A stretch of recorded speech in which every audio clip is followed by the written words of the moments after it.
وقال النبي صلى الله عليه وسلم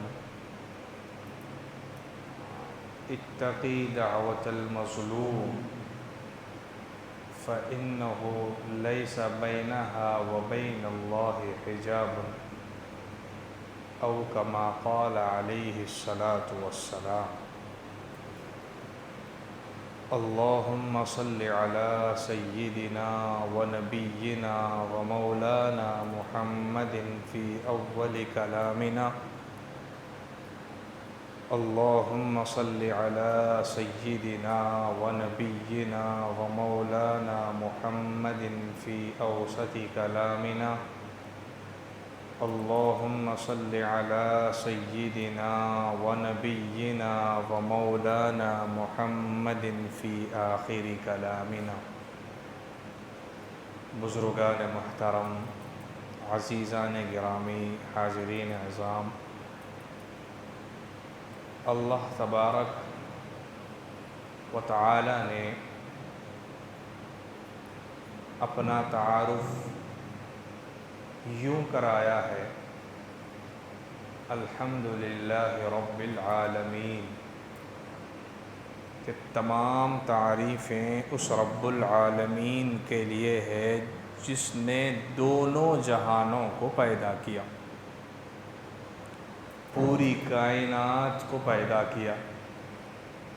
پھر الرحمن الرحیم، کہ وہ بڑا مہربان ہے اور نہایت رحم کرنے والا، اس سے بڑھ کر کوئی معاف کرنے والا نہیں ہے، اس سے بڑھ کر انسان کے گناہوں کو مٹا دینے والا کوئی نہیں ہے۔ وہ یہ کہتا ہے کہ تو زمین سے لے کر آسمان کی چھت تک گناہ لے کر آ اور ایک مرتبہ سچے دل سے کہہ دے اے اللہ میری توبہ، تو میں ایسے معاف کر دوں گا جیسے کہ تو نے گناہ کیا ہی نہیں۔ اللہ کے نبی نے فرمایا التائب من الذنب کمن لا ذنب لہ، گناہوں سے توبہ کرنے والا ایسا ہے جیسا کہ اس نے گناہ کیا ہی نہیں۔ اتنی عظیم ذات ہے۔ اللہ نے صرف انسانوں کو نہیں بنایا، اللہ نے اور بھی مخلوقات کو پیدا فرمائے، جن میں سے جنات یہ بھی اللہ کی مخلوق، فرشتے یہ بھی اللہ کی مخلوق، جانور، پھر جانوروں میں زمین پہ چلنے والے الگ، زمین پر رینگنے والے الگ، پانی میں تیرنے والے الگ، ہوا میں اڑنے والے الگ۔ پھر ان تمام کو اللہ نے پیدا کیا۔ بلند پہاڑ یہ اللہ کی مخلوق، درختیں یہ اللہ کی مخلوق، آسمان یہ اللہ کی مخلوق، زمین یہ اللہ کی مخلوق، سمندر یہ اللہ کی مخلوق۔ تو ان تمام مخلوق میں افضل اور اعلیٰ مخلوق اگر کسی کو بنایا ہے، ان تمام مخلوقوں میں سب سے بلند درجہ اللہ نے کسی کو عطا فرمایا ہے تو وہ ہے انسان، جس کو اللہ تبارک و تعالی نے تمام مخلوق میں افضل بنایا ہے۔ پھر افضل بنا کر یوں ہی اللہ نے بے لگام نہیں چھوڑ دیا ہم کو، یہ نہیں فرمایا کہ اب دنیا میں بھیجا ہوں تم کو میں نے عقل بھی دی ہے استعمال کرو اور صحیح راستے کی تلاش کرو، نہیں، اللہ نے کھلا طور پر انسان کو اشرف المخلوقات بنانے کے بعد بھی اللہ نے صاف صاف طور پر دو راستے بتا دیے کہ ایک راستہ یہ ہے تو تم سیدھے راستے پر چلو گے جس پر نبیوں نے چلا تھا، جس پر نبی کے صحابہ نے چلا تھا اور جس پر نیک لوگ چلتے ہوئے آئے اور قیامت تک اس راستے پر لوگ چلتے رہیں گے۔ تم بھی اس راستے پر چلو گے تو آگے آنے والی منزل جنت تمہاری منتظر ہے۔ اگر تم اس راستے کو چھوڑ کر دوسرا راستہ اختیار کرو گے جس راستے پر چلنے والا رب کو ناراض کرتا ہے، اللہ کے رسول کو ناراض کرتا ہے، لیکن شیطان کو خوش کرتا ہے، اپنے نفس کو خوش کرتا ہے، لیکن اگلی منزل تمہاری جہنم ہے، اب تمہیں اختیار ہے۔ اللہ نے صاف طور پر انسانوں کو عقل دینے کے باوجود بھی ہر چیز کو کھول کر اللہ نے صاف صاف کو انسانیت کے سامنے رکھ دیا اور بتا دیا کہ یہاں جب تم انسان رہو گے تو آپس میں تم ایک دوسرے کے بھائی شمار کیے جاؤ گے۔ المسلم اخو المسلم، کہ ایک مسلمان دوسرے مسلمان کا بھائی ہے ایمانی اعتبار سے بھی، اور ایک انسان دوسرے انسان کا بھائی ہے انسان ہونے کے اعتبار سے بھی، چاہے وہ ہندو ہو یا وہ عیسائی ہو، یہودی ہو، کوئی اور مذہب کا ماننے والا ہو، انسان ہونے کے ناطے اس کا احترام تم پر ضروری۔ اور پھر مسلمان ہونے کے ناطے اس اکرام میں اور اضافہ ہو جاتا ہے کہ اس کی جان کی حفاظت تمہاری ذمہ داری، اس کے مال کی حفاظت تمہاری ذمہ داری، اس کے ایمان کی حفاظت تمہاری ذمہ داری۔ صاف صاف اللہ تبارک و تعالیٰ نے انسانوں کو کھلے طور پر بتا دیا کہ تاکہ تم پریشان نہ ہو کہ تمہیں صحیح راستہ کون سا غلط کون سا پتہ نہ چلے، نہیں، سب کچھ اللہ نے بتا دیا ہے، اور صرف اتنا فرما دیا ہے کہ اب میں تم کو اختیار دیتا ہوں کہ چلو سیدھے راستے پر یا چلو غلط راستے پر، منزل تمہاری جنت بھی ہے، اور اگر برے راستے پر چل کر آؤ گے تو منزل تمہاری جہنم بھی ہے، فیصلہ ہم وہاں کریں گے۔ پھر جب دنیا میں انسانوں کو بھیجا، نبیوں نے انسانوں کو تعلیمات دی، جس نے نبی کی بات کو مان لیا، جس نے نبی کے لائے ہوئے کلام کو مان لیا، جس نے اپنی زندگی کو نبی کی غلامی کے لیے نبی کے قدموں پر قربان کر دیا، جس نے اپنی زندگی کو نبی کے غلامی کے لیے قربان کر دیا، وہ شخص کامیاب بنا، اور وہ جماعت کامیاب بنی جن کو ہم کہتے ہیں جماعت صحابہ۔ پھر ان کے بعد تابعین، پھر ان کے بعد تبع تابعین، کہ انہوں نے وہ کام کیے ہیں جس سے اللہ اور اس کے رسول راضی ہوتے ہیں، وہ کام کو انہوں نے چھوڑا نہیں بلکہ اس کام کے بارے میں سوچا تک نہیں جس سے اللہ اور اس کے رسول ناراض ہوتے ہیں۔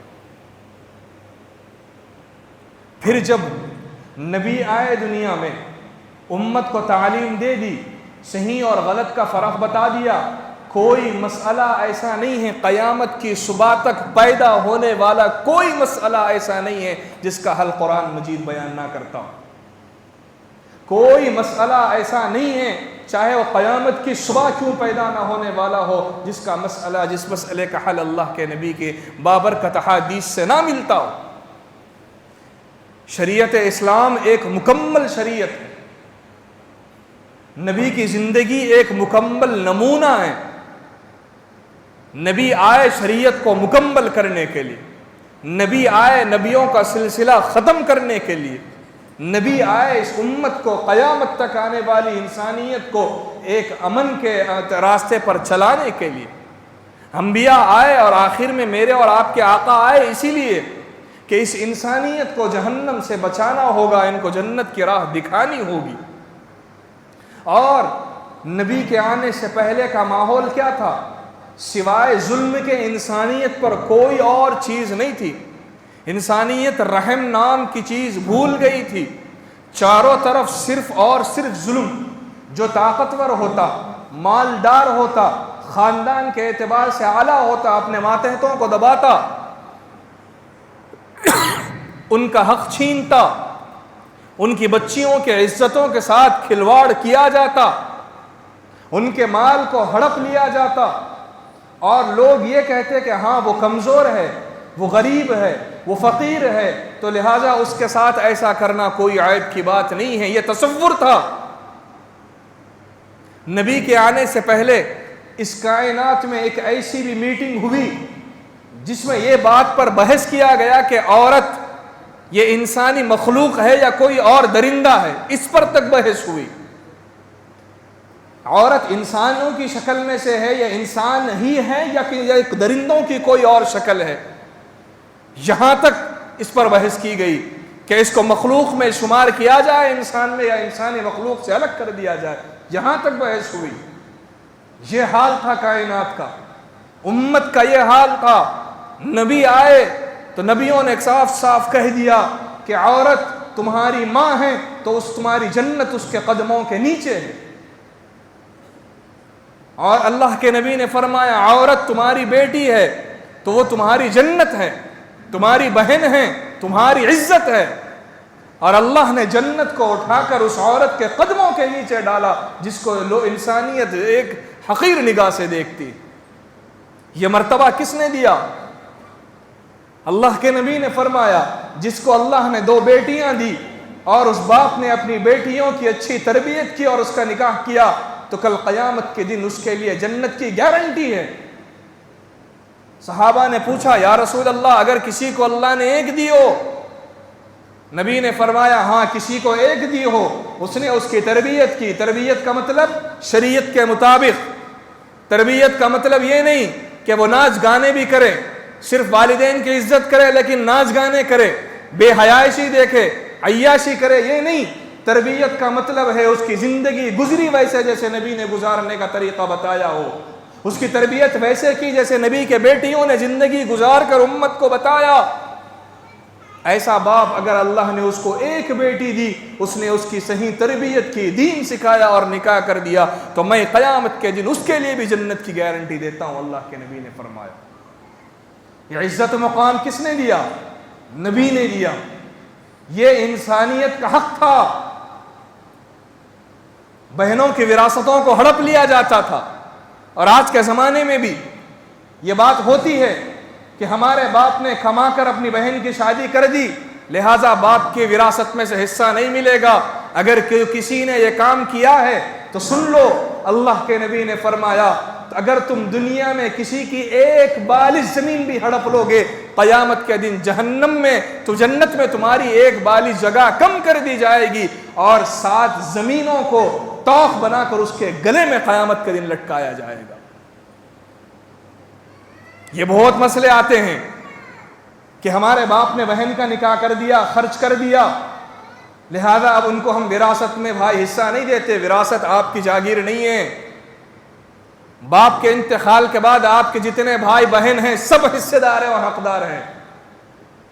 اگر کوئی بھائی یا کوئی بہن کسی کا حصہ ہڑپ لے، قیامت کے دن جنت میں اس کی جگہ کم کر دی جائے گی اور 7 زمینوں کو توق بنا کر اس کے گلے میں لٹکایا جائے گا، اس کے لیے وہ تیار ہو جائے گا۔ یتیموں کا مال ہڑپ دیا جاتا ہے۔ اللہ کے نبی پیدا یتیم ہوئے تھے، یہ بتا دیا انسانیت کو کہ گھبرانے کی ضرورت نہیں ہے۔ اللہ نے نبی کو یتیم پیدا کر کر یہ بتایا یتیموں کو کہ جس نبی کے تم ماننے والے ہو وہ بھی یتیم تھا، اس یتیم کو اللہ نے کیسے سنبھالا۔ پریشان ہونے کی ضرورت نہیں ہے، اس یتیم کی زندگی کو اپنا لو گے تم بھی کامیاب ہو جاؤ۔ یتیموں کا والا، میرے نبی آئے تو آپ نے ظلم کا خاتمہ کیا۔ آپ نے لوگوں کو بتایا کہ ہر حق والے کو اس کا حق دینا چاہیے۔ اللہ کے نبی نے یہ نہیں فرمایا کہ قبیلے کا سردار ہو تو مسجد میں پہلی صف ہو، امت کا غریب ہو تو آخری صف میں نہیں۔ آپ نے کہا جب آ گئے ہیں ایک اللہ کے دربار میں، نہ کوئی سرداری چلے گی، نہیں، سب اللہ کی نظر میں حقیر ہے، فقیر ہے، سب گنہگار ہیں، کھڑو ایک صف میں اور مانگو اللہ سے معافی۔ یہ انسانیت کو درجہ کس نے دیا؟ امت کو ان کا مقام کس نے بتایا؟ اور اللہ کے نبی آئے، دین اسلام آیا تو اسلام نے فرما دیا کہ نہ ذات کی برادری چلے گی، نہ ذات پات کا کوئی لحاظ رکھا جائے گا، ہر کسی کا اکرام کیا جائے گا تو انسانیت کے ناطے کیا جائے گا۔ کوئی بھوکا مر رہا ہو یہ نہیں دیکھا جائے گا کہ مسلمان ہے کہ کافر، یہ دیکھا جائے گا کہ انسان ہے تو اس کو کھلاؤ اور پلاؤ۔ کوئی جانور اگر پیاس سے تڑپ رہا ہو تو بھی اسلام یہ کہتا ہے اگرچہ اس جانور کو کھانا حرام ہو لیکن وہ جانور ہے، وہ تم اس کو اگر وہ تڑپ رہا ہے تو اس کا علاج کر سکتے ہو یا کچھ کھلا سکتے ہو تو کھلاؤ۔ کہ اللہ کے نبی نے مثالیں بیان نہیں کی، 2 خواتین کی نبی نے مثال بیان کی۔ ایک خاتون تھی بڑی نیک، تہجد گزار، شریعت کی پابند، اس نے ایک بلی پالی تھی اور اس نے اس بلی کو باندھ کر رکھ دیا، دودھ نہیں دیتی، کھلاتی نہیں، پلاتی نہیں، بس یوں ہی اس کو بھوکا رکھتے رکھتے اس بلی کو اس نے ختم کر دیا۔ نبی نے فرمایا کہ میں نے اس عورت کو جہنم میں دیکھا۔ اور ایک وہ عورت طائفہ، ناچنے گانے والی، شراب پینے والی، راستے سے گزر رہی تھی، اس نے دیکھا کہ ایک کتا کنویں کے کنارے پیاس سے تڑپ رہا ہے، پانی اتنی اندر ہے کہ اس کو کنویں تک اس کا منہ نہیں پہنچ پاتا۔ اس نے اپنے ساکس کو اتارا، اس کنویں میں ڈبویا اور نکال کر اس کو نچوڑ کر اس کتے کو اس نے پانی پلایا۔ اللہ نے اس کو ہدایت دے دی، وہ تائبہ بھی ہو گئی، اور نبی نے فرمایا میں نے اس عورت کو جنت میں دیکھا ہے۔ یہ ہے مذہب اسلام کی تعلیم۔ ظلم کسی پر نہیں ہونا چاہیے، نہ انسان پر، نہ جانور پر، نہ چرند، نہ پرند، کسی پر نہیں۔ یہ ہے اکرام، اسی کو پڑھتے ہیں اکرام مسلمین، یہی مطلب ہے مسلمانوں کا اکرام کرو۔ جب تم انسانیت کا اکرام کرو گے تو تمہارے دلوں میں یہ تڑپ ہوگی کہ کوئی جانور، جاندار، کوئی تمہارے عمل سے کسی کو نقصان نہ پہنچے۔ یہ تعلیمات ہے۔ لیکن نبی کے ماننے والوں کا حال کیا ہے؟ انسان جب ظلم کرتا ہے تو تین طرح کا ظلم کرتا ہے۔ ایک ظلم اللہ کے ساتھ کرتا ہے، ایک ظلم خود کے ساتھ کرتا ہے، اور تیسرا ظلم اس کے مخلوق کے ساتھ کرتا ہے۔ پہلا ظلم اللہ کے ساتھ انسان کیا کرتا ہے کہ اگر ہم نے اللہ کے ساتھ کسی کو شریک ٹھہرا لیا، ان الشرک لظلم عظیم، اگر اللہ کو چھوڑ کر کسی کو خدا مان لو گے تو شرک ہے اور یہ ظلم ہے اللہ پر۔ اللہ کے ساتھ ظلم کیا ہم نے، اور ہم صرف اللہ کے ساتھ کسی کو شریک تو نہیں مانتے، لیکن اگر ہمارے دلوں میں یہ عقیدہ ہو کہ اللہ کے علاوہ بھی کسی سے کچھ ہو سکتا ہے، یہ بھی ظلم ہے۔ حالات آئیں گے اور گھبرا گئے اور نظر ایک سیکنڈ کے لیے کسی اور پر چلے گئی کہ فلاں ہوتا تو شاید آج یہ حالات نہیں آتے، ظلم ہے۔ نبی نے یہی امت کو تعلیم دی، جو ہوگا وہ اللہ کے حکم سے ہوگا۔ اگر اللہ نے نہ چاہا، ہمارا ایمان ہے کچھ نہیں ہوگا۔ یہ پہلا ظلم ہے۔ آج امت مسلمہ اس سے بچنے کی کوشش کرتی ہے، لیکن اعمال اور عقائد میں آج بھی کمی ہے۔ اپنے ایمان کا جائزہ لینے کی ضرورت ہے۔ دوسرا ظلم انسان خود اپنے آپ پر کرتا ہے، نمازوں سے غفلتی، اللہ اور اس کے رسول کے احکام کی خلاف ورزی، شریعت کو چھوڑ کر زندگی گزارنا، قرآن کو چھوڑ کر بے مقصد زندگی گزارنا، یہ دوسرا ظلم ہے جو خود انسان اپنے آپ پر کرتا ہے۔ اللہ نے کیا فرمایا؟ اللہ کبھی کسی پر ظلم نہیں کرتا، خود انسان اپنے آپ پر ظلم کرتا ہے۔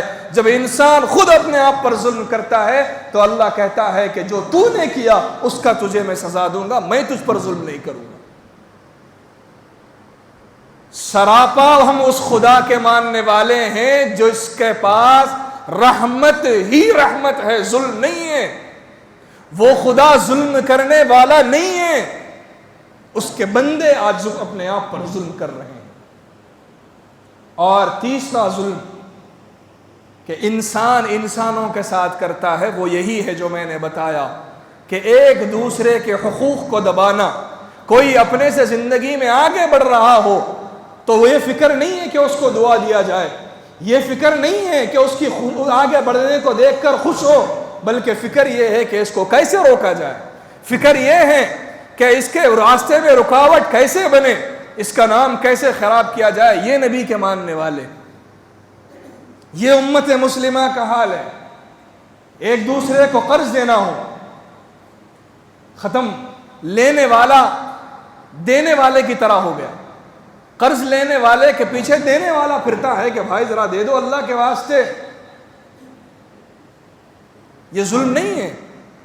اپنی ضرورت پر کسی سے پیسے لینا اور جب ضرورت پوری ہو گئی، وقت طے ہو گیا دینے کا، پھر اس کے بعد اس کو ادا نہ کرنا، یہ ظلم نہیں ہے، یہ ظلم ہے۔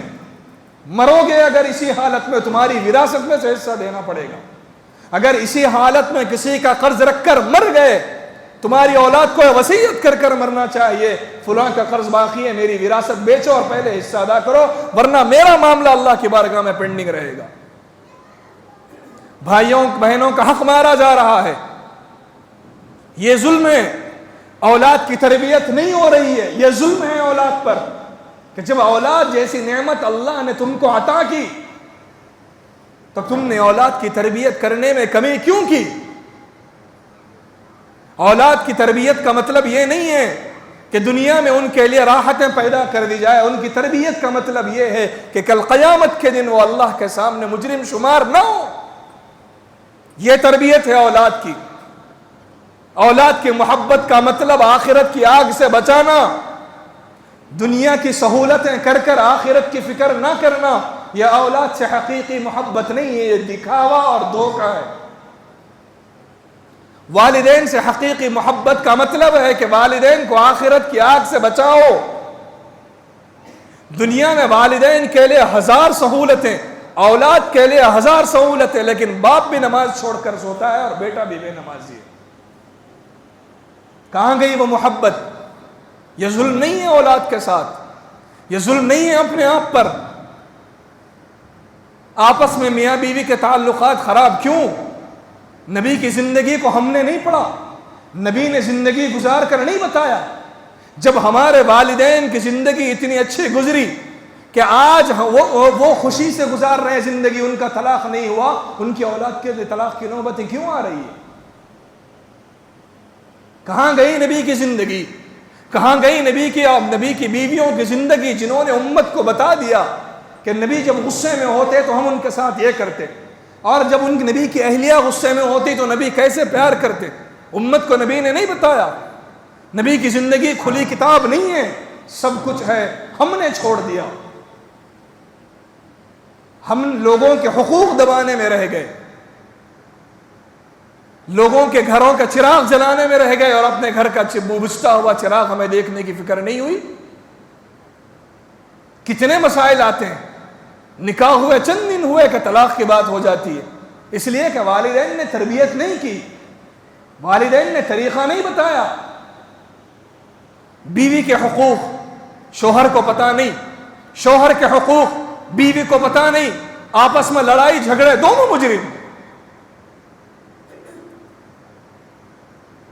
اولاد کی والدین سے نہ بننا، کیونکہ والدین نے صرف اپنے آپ کو یہ بتایا کہ ہم والدین ہیں، ہم جو چاہے کرے، یہ ظلم ہے۔ اولاد کی تربیت اس وقت ہوگی جب اولاد کے ساتھ کمپرومائز کیا جائے گا، اس کے دماغ کو پڑھ کر کہ اس کو سمجھانے کا طریقہ یہ ہوگا، یہ نہیں کہ ہم والدین ہیں، ہم جو بول دیے وہ ہوگا۔ اولاد کو احسان جتلانے کی ضرورت نہیں ہے، ان کے ساتھ ان کے مزاج کو سمجھ کر انڈرسٹینڈ کرتے ہوئے چلیں گے تو یہ اولاد آپ کے قدم چومے گی۔ آج کا انسان ظلم کی گہرائی میں چلا جا رہا ہے، کوئی اللہ کے ساتھ کسی کو شریک ٹھہرا کر ظلم کر رہا ہے، کوئی اپنے آپ پر شریعت کو چھوڑ کر ظلم کر رہا ہے، اور کوئی کسی کے حقوق کو دبا کر ظلم کر رہا ہے۔ کیا جواب دو گے اللہ کو؟ اور جب ہم خود ان معاملات میں لگے رہیں، ہم خود ان تاریکیوں میں گرے رہیں گے، تو مجھے بتاؤ امت پر جو حالات آ رہے ہیں اس کے لیے ہم نے فکر ہو رہی ہے کہ ہم ان کے حق میں دعا کریں؟ 70 سال سے زیادہ ہو گیا اہل فلسطین پر ظلم کے پہاڑ توڑے جا رہے ہیں۔ وہاں کی مائیں اپنی آنکھوں سے بچوں کی ناشوں کو اٹھا رہی ہے، دودھ پیتا بچہ شہید ہو گیا ہے۔ وہاں کی بچیاں صرف اپنے سر پر دوپٹہ اور ہاتھ میں قرآن لے کر زندگی گزار رہی ہے۔ کبھی ان کے بارے میں فکر ہوئی؟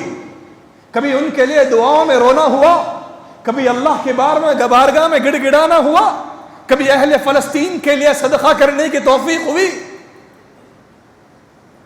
یہاں نہ تمہاری جان کو خطرہ ہے نہ مال کو خطرہ ہے، وہاں جان عزت کچھ محفوظ نہیں ہے۔ کیوں توفیق نہیں ہوئی؟ یہ تڑپ امت مسلمہ کے دلوں میں کیوں پیدا نہیں ہوئی؟ اس لیے کہ جس طرح وہ انسانوں پر ظلم کر رہا ہے، ہم بھی کسی نہ کسی پر ظلم کر رہے ہیں۔ جس طرح وہ علی الاعلان ظالم ہے، ہم چھپ کر ظلم کر رہے ہیں، ہم بھی ظالم ہیں۔ کیا جواب دو گے اللہ کو؟ اہل فلسطین مسجد اقصی قبلہ اول ہے مسلمانوں کا، یہاں انبیاء پیدا ہوئے، اور معراج کی رات اللہ کے نبی نے اس مسجد میں نماز پڑھائی تمام انبیاء کو۔ اس مسجد کی حفاظت کے لیے اہل فلسطین وہ جان کے نذرانے پیش کر رہے ہیں، اور یہ امت مسلمہ اپنے معاملات میں اس قدر، اپنے گناہوں کی تاریکیوں میں اس قدر ڈوب گئی کہ انہیں اہل فلسطین کا تڑپتا ہوا دیکھا نہیں جاتا، نہ انہیں نظر آتا۔ ان کو پانی نہانے کے لیے پانی نہیں ہے ان کے پاس، ان کے سروں میں جوئیں پڑ گئی۔ علماء نے فتویٰ دیا کہ خواتین بھی اپنے سر کے بال مڈا لیں، یہ حالت ہو گئی۔ یہ نوبت آئی ہے وہاں کی ماں اور بہنوں پر، اور صرف ان کا مقصد ایک ہے کہ ہم مسجد اقصیٰ کی حفاظت کریں۔ وہ کہہ رہے ہیں کہ ہماری جان کا مسئلہ ہوتا، ہماری ذات کا مسئلہ ہوتا تو ہم صلح کر لیتے، یہ مسئلہ ہمارے ایمان کا ہے۔ جان ویسے ایک دن جانی ہے، لیکن اہل فلسطین کا سودا گوارا نہیں، مسجد اقصیٰ کا سودا گوارا نہیں۔ امت کو 70 سال سے جنگ چل رہی ہے، 1 سال کا کورونا ہم سے دیکھا نہیں گیا، 1 سال کی بیماری میں موت یاد آ گئی، انسانیت سے دوری اختیار کر لی، نئی نئی چیزیں دیکھنے کو ملی، لیکن نہیں دیکھنے کو ملا تو ایمان دیکھنے کو نہیں ملا، نہیں دیکھنے کو ملا تو امت آج بھی اسی غفلت کا شکار ہے۔ ہم اس قدر افضل امتوں میں سب سے افضل امت ہونے کے باوجود آج پوری دنیا میں ذلیل ہونے کا بڑا سبب یہ ہے کہ آج ہم خود ظالم بن گئے ہیں۔ حالانکہ نبی نے فرمایا اتقی دعوت المظلوم، کسی پر ظلم کرنے سے بچو، کیوں؟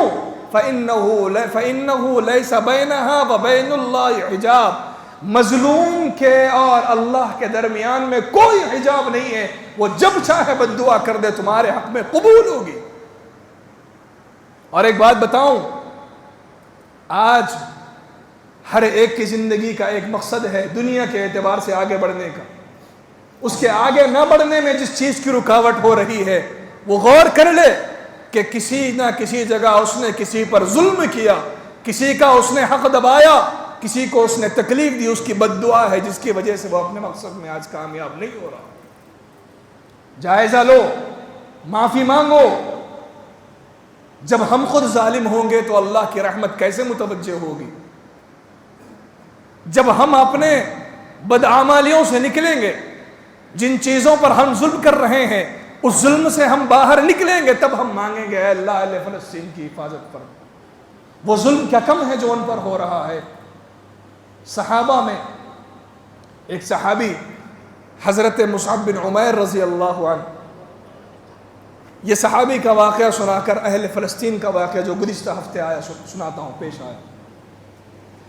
حضرت مصعب بن عمیر رضی اللہ تعالی عنہ جنگ احد میں شریک ہوئے، مالدار صحابی تھے، روزانہ 200 درہم کا لباس پہنتے تھے۔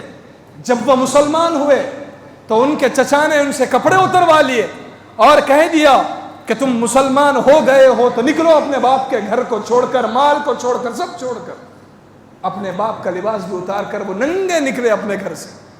اللہ کے نبی کے قدموں میں آئے اور کہنے لگے یا رسول اللہ، میں نے اللہ کا کلمہ پڑھ لیا، آپ کو رسول مان لیا، اب مجھے اپنی جائیداد کو چھوڑنا پڑا، مجھے اس کی کوئی پرواہ نہیں ہے، آپ کا دامن میرے لیے کافی ہے۔ ان کو چادر دی گئی۔ اتنے مالدار صحابی غزوہ احد میں شریک ہوئے، جب وہ جھنڈا لے کر تھے ان کے ایک ہاتھ کو کاٹ دیا گیا، انہوں نے دوسرے ہاتھ میں جھنڈا لیا اسلام کا، دوسرے ہاتھ کو بھی کاٹ دیا گیا، منہ کے بل انہوں نے اسلام کا جھنڈا پکڑا تھا اور ان کو شہید کر دیا گیا۔ جب ان کو دفنانے کی باری آئی، روزانہ 200 درہم کا لباس پہننے والا صحابی، شہادت کے بعد ایک چادر بچی تھی، سر کو اوڑا جاتا تو پاؤں نکل جاتے، پاؤں کو اوڑا جاتا تو سر نکل جاتا۔ اللہ کے نبی آ کر دیکھے، نبی کی آنکھوں سے آنسو جاری ہو گئے۔ نبی نے فرمایا اس صحابی کے چہرے کو چادر سے لپیٹ دو اور گھاس سے اس کے پیروں کو بند کر دو۔ یہ واقعہ گزشتہ ہفتے فلسطین میں پیش آیا۔ اسماعیل سنوار رحمت اللہ علیہ وہ بیٹھے ہوئے ہیں، اسرائیل کا ڈرون آتا ہے، ان پر حملہ کرتا ہے، ان کا ہاتھ کٹ گیا، صوفے پر بیٹھے ہوئے ہاتھ کٹ گیا، دوسرے ہاتھ سے انہوں نے لاٹھی لی، لاٹھی لے کر اس ڈرون کو انہوں نے گرانے کی کوشش کی اور وہ ڈرون نے ان کو شہید کر دیا۔ صحابہ کے ساتھ جو واقعات پیش آئے وہ اہل فلسطین کے ساتھ پیش آ رہے ہیں. جو قربانیاں صحابہ نے دی وہ قربانیاں اہل فلسطین دے رہے ہیں. اور ہم امت مسلمہ اپنے آپ کا مسلمان ہونے پر فخر کرنے والے اور نبی کے عاشق ماننے والے بے غیرتی کے عالم میں اس قدر ڈوبے ہوئے ہیں کہ اہل فلسطین کے لیے دعا تک کرنے کے لیے تیار نہیں. نہ دعا کرنے تیار ہے، نہ مسجدوں کو آباد کرنے تیار ہے، نہ اہل فلسطین کے لیے صدقہ کرنے تیار ہے، نہ ان تک مالی امداد پہنچانے کے لیے تیار ہے. جو اپنے آپ سے سوال کرو کیا صرف اسرائیل ظالم ہے یا میں بھی ظالم ہوں؟ معلوم ہوگا کہ ظلم کہتے کسے ہیں. اور دیکھو اپنے آپ پر، منبر رسول سے کہہ رہا ہوں، اپنے آپ کو جھانکو تو ہم بھی کہیں نہ کہیں ظالم ضرور نظر آئیں گے. اللہ کے لیے ظلم صرف یہ نہیں ہے کہ کسی کے ملک پر حملہ کیا جائے، اپنے چوطرف رہنے والوں کے ساتھ بھی انسان ظلم کرتا ہے. جس کو فرشتے لکھتے ہیں انسان کو نظر نہیں آتا. اس لیے دوسروں کو دیکھنے سے پہلے اپنے اندر جھانکو، اپنے آپ کو دیکھو، تو انشاءاللہ جب ہم اس ظلم کی تاریکیوں سے نکلیں گے تو پھر ہماری کی جانے والی دعا انشاءاللہ کبھی رد نہیں ہوگی، ویسے قبول ہوگی جیسے صحابہ کی دعائیں قبول ہوتی تھی. اللہ تبارک و تعالیٰ سے دعا ہے اللہ تعالی ہم سب کو سچا اور پکا مسلمان بنائیں، اپنے آپ کو پہچان کر زندگی گزارنے والا بنائیں. آمین. وآخر دعوانا ان الحمد للہ رب العالمین.